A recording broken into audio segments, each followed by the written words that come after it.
Welcome to your classroom coffee break. I'm John Van Dusen, long-term teacher, coach, and Army officer. And in this episode, we're going to talk about what does it mean to be an ethical teacher. And I'm going to give you a tool, if you check down in the show notes, that I teach about in the Army called the ethical triangle. And if you're just listening on audio, picture a regular triangle with three parts. One tip is going to have principles, one tip is going to have consequences, and one tip is going to have virtue. So just as a quick example, let's say a student confides in you about a personal issue.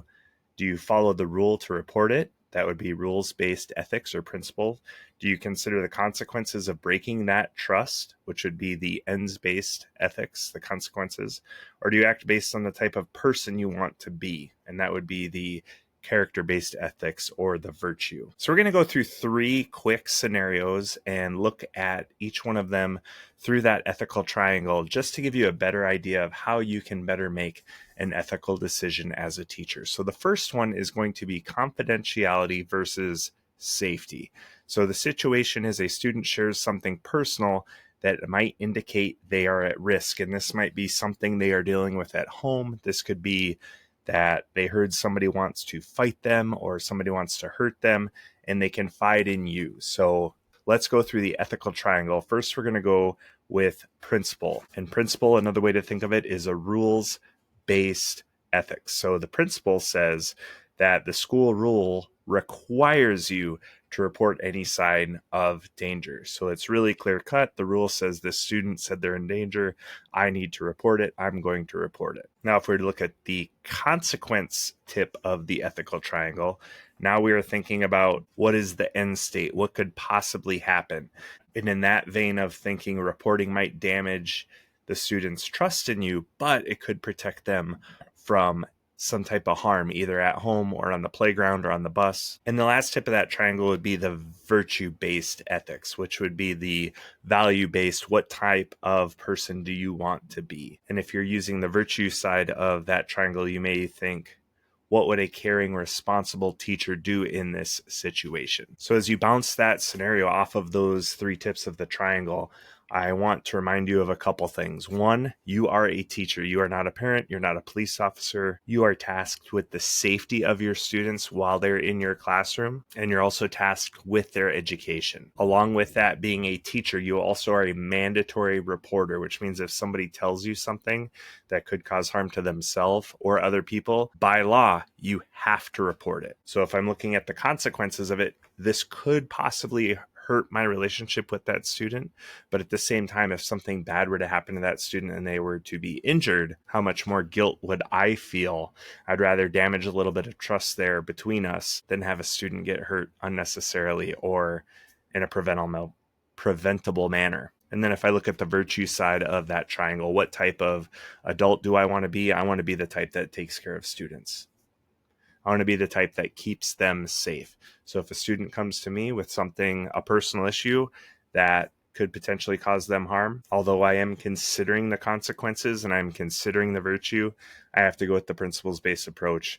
I have to report it, and I have to try to keep that student safe to the best of my ability. So let's look at scenario 2, fairness in grading. So the situation is a student asks you for extra credit after missing assignments due to some personal issues. Maybe they were out sick, maybe they were on a family vacation, maybe they had other issues they had to deal with of a personal nature. So let's look at the principles tip of that triangle. As a teacher or as a school district or as a school, you will have a grading policy that applies to each student equally. So that might mean that you do not offer extra credit.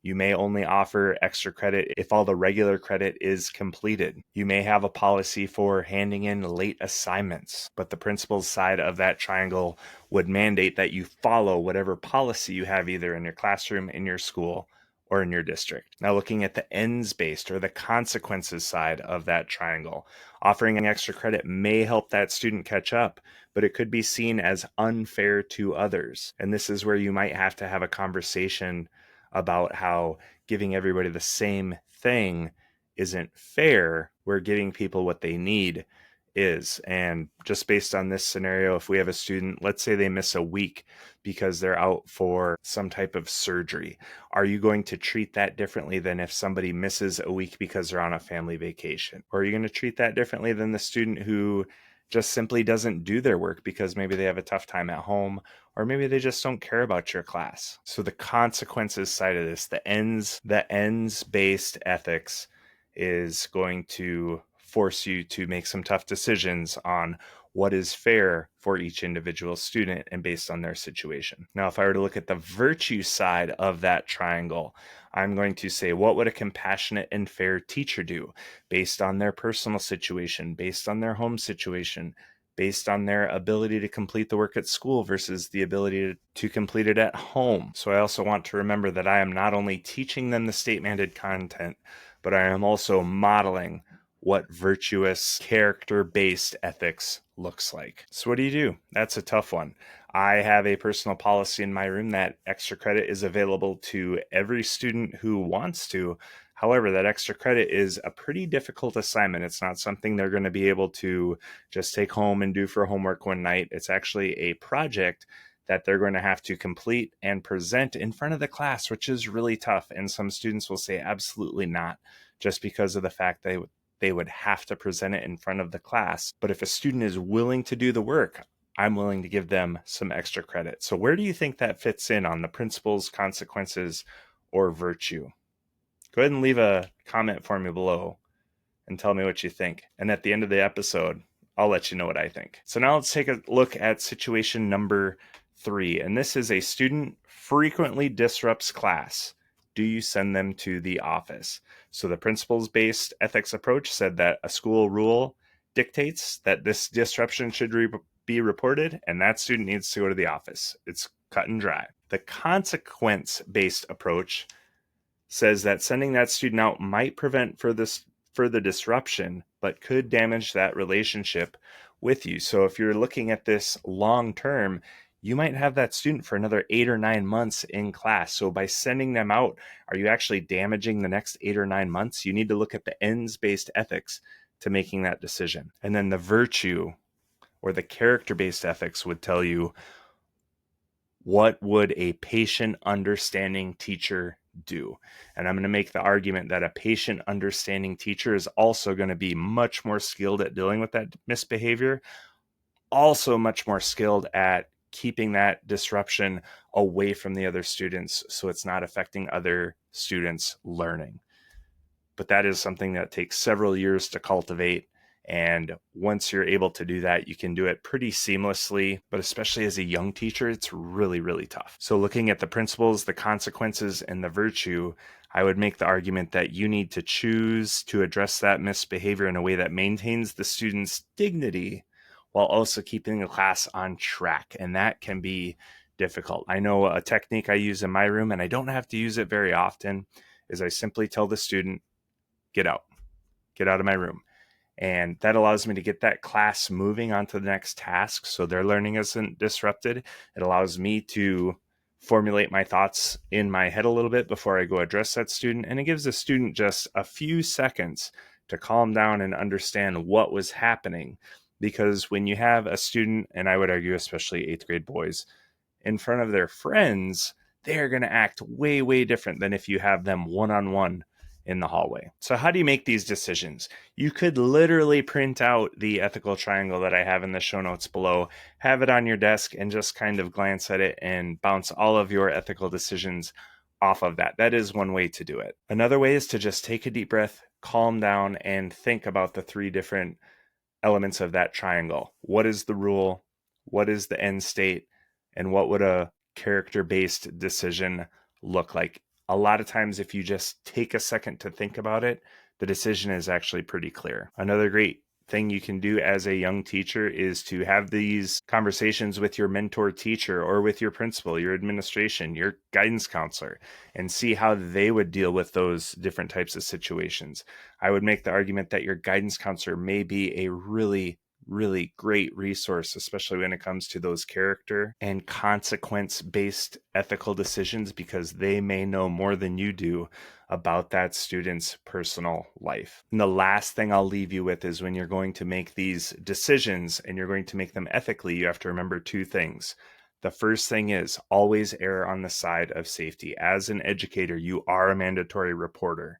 So if a student comes to you, even if it's in confidence, you have to understand. And even if they don't understand at first, eventually they will. It is your number one priority to keep that student safe. And if they tell you something that would result in harm to themselves or another person, you absolutely have to run it up the chain to your principal, guidance office, possibly law enforcement. You just have to. You cannot mess around with that. And the last thing I'll leave you with is that you are their teacher.